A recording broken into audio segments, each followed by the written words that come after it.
विकास कुमार यादव आपका स्वागत करता हूं अपने VK power point study YouTube channel पर। तो चलिए हम बात कर रहे थे वेक्टर डिफरेंशिएशन की। ठीक है, तो हम देखो पार्शियल डिफरेंशिएशन जो हमारा था उसके बारे में हम पूरा हल कर चुके हैं। ठीक है, तो अब बात आ जाती है हमारा वेक्टर। ठीक है, तो वेक्टर जो है, तो वेक्टर से वेक्टर यहाँ पे जो वेक्टर है इनसे ये सवाल को हम पार्शियल डिफरेंशिएशन कैसे करते हैं, मतलब पार्शियल डिफरेंशिएशन हम पढ़ चुके हैं। तो जो डिफरेंशिएशन है वो अब यहाँ पे वेक्टर पर आ गया है। क्या आ गया है? वेक्टर पर अवकलन। ठीक है, तो जो अवकलन है वो हम क्या वेक्टर अवकलन, जो सदिश अवकलन है, अब वो पढ़ते हैं। ठीक है, तो सदिश अवकलन किस प्रकार करते हैं ये हमारा मोस्ट इंपोर्टेंट क्वेश्चन रहने वाला है। पहले आपको मैं आज की अपडेट दे देता हूँ। जो हमारा यूपीबीटी बोर्ड एग्जाम होना था 28 तारीख को डेट बढ़ाई गई थी, वो अब रद्द हो चुकी है। सब कुछ रद्द हो चुका है। हमारा थ्योरेटिकल पेपर ही होना है। क्या होना है? थ्योरेटिकल पेपर होना है। वो भी हमारा 15 मार्च के लिए 15 मार्च से डेट निकाल दी गई है। तो अब आप चलिए, आपको पूरी तरह से मेहनत करना है। वैसे तो कम टाइम मिल रहा था, बट अब हमें पूरा टाइम मिल गया है। अब हम एक एक क्वेश्चन को लेके और विस्तार से आपको समझाएंगे, ताकि आपका कोई भी क्वेश्चन, अब देखो थ्योरेटिकल पेपर होना है, टफ पेपर होना है, सब कुछ अच्छा होना है। तो इस वजह से आप इतना मेहनत करिए ताकि आप आगे तक जा सके। अब हमारे पास अभी से अगर हम देख लेते हैं तो अब हमारे पास कम से कम 1 महीना है। कम से कम 1 महीना। तो 1 महीना में हम इतनी मेहनत कर लें कि जबरदस्त मेहनत करनी है भाई लोग। मेरे साथ लग के जबरदस्त मेहनत करिए और आपका फायदा भी होगा। तो चलिए अब हम सीखते हैं जो हमारा सदिश अवकलन है। तो सदिश अवकलन देखो, हम सबसे पहले इसके टॉपिक के बारे में बात करते हैं।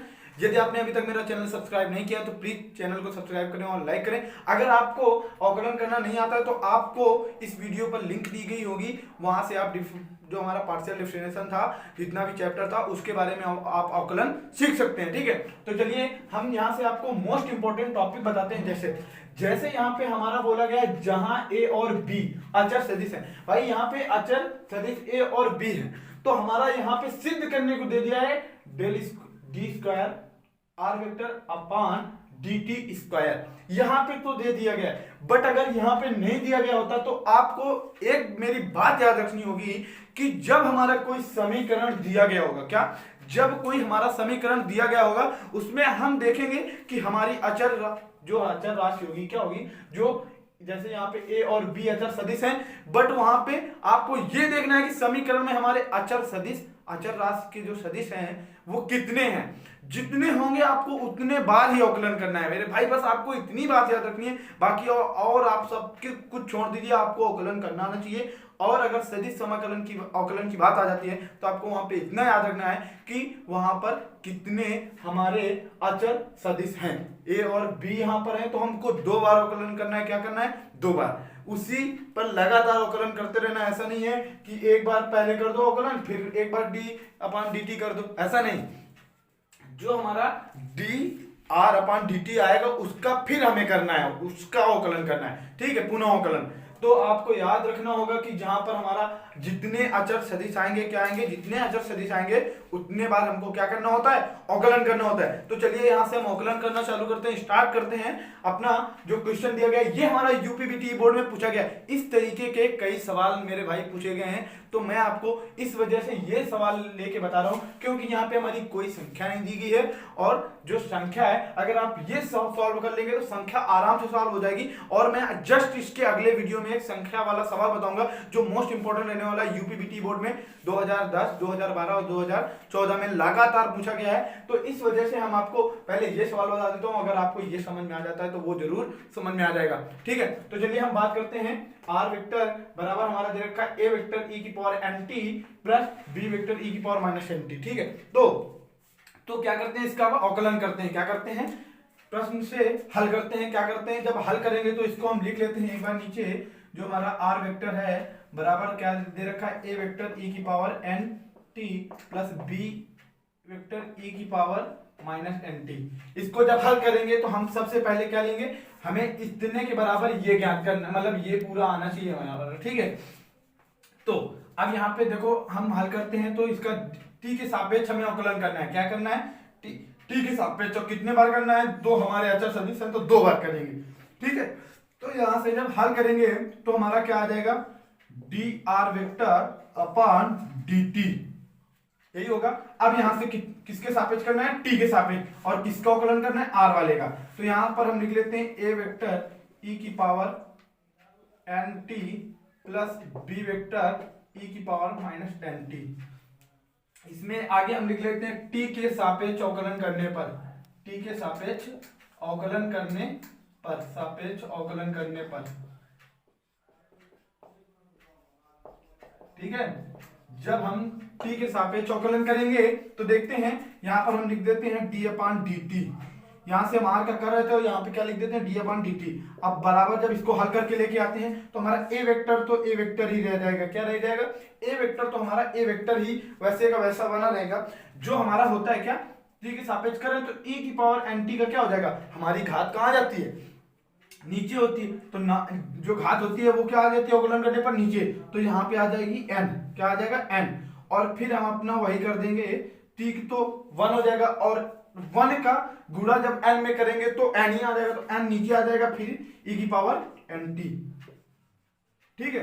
अब प्लस b, तो प्लस का यहाँ पे हम चिन्ह लिख देते हैं, कोष्टक में इसको हल करते हैं तो जो b वेक्टर है तो वो हमारा b वेक्टर का b वेक्टर वैसे का वैसे ही बना रहेगा। e की पावर है nt, तो वो माइनस n कहाँ आ जाएगा यहाँ पे, तो माइनस n e की पावर माइनस nt, वो तो वैसे का वैसे ही बना रहेगा और कोष्टक बंद। जब इसको हल करेंगे तो a वेक्टर n e की पावर n t माइनस, ये जब गुणा हो जाएगा तो ये minus b vector n e की पावर माइनस n t।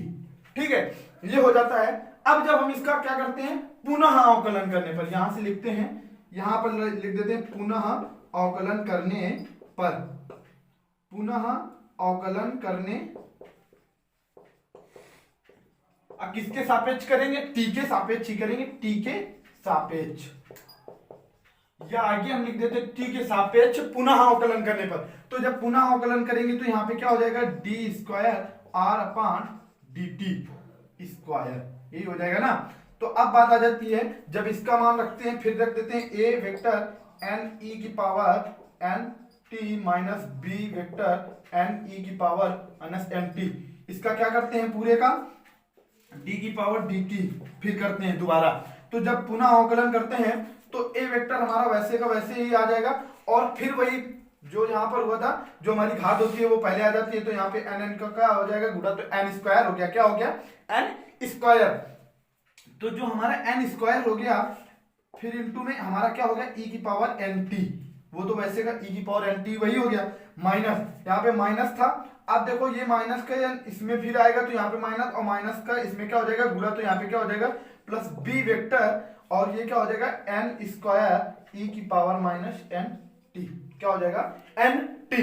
ठीक है, ये अब यहां से देखो हमें फिर लग रहा है कि वही हम इनमें क्या n स्क्वायर हमें क्या दिख रहा है कॉमन, तो हम n स्क्वायर क्या ले लेते हैं बाहर, n स्क्वायर क्या ले लिया बाहर ले लिया, और अंदर हमारा क्या बचा a वेक्टर इंटू e की power n t plus b vector e की पावर माइनस n t। ठीक है, ये हो गया।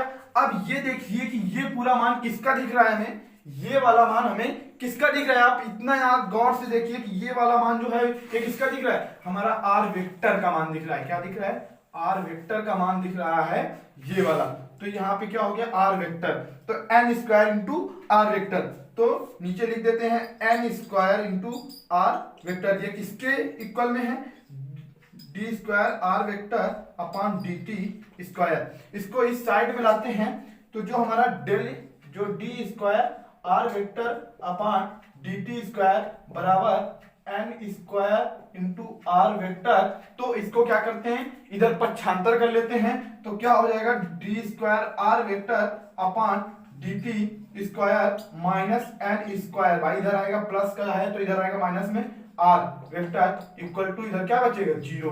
तो यही हमारा देखो प्रूफ करने के लिए भी कह रहा था। और यदि अगर हमें प्रूफ करने के लिए नहीं दिया होता, क्या हमें प्रूफ करने के लिए नहीं दिया होता, तो आपको ये याद रखना है कि हमारा जो समीकरण है, जो अवकल समीकरण दिया गया होगा सदिश, तो उसका क्या करना है, उसमें ये देखना है कि हमारा अचर सदिश कितने बार आया है, अचर सदिश कितने बार आया है, जितने बार आया हो आपको उतने बार क्या करना है अवकलन करना है। क्या करना है, अवकलन करना है उस समीकरण का। और इस प्रकार अवकलन करेंगे। देखो यहाँ पे क्या लग रहा था, जो फार्मूला था क्या लग रहा था, ठीक है। तो ये हम याद रखेंगे कि अवकलन करने में क्या होता है, अवकलन करने में हरदम हमारा क्या होता जाता है, एक घटता ही जाता है, जो ऊपर घात होती है वो आगे आ जाती है, क्या जो ऊपर घात होती है वो सबसे पहले आ जाती है, यही होता है ना।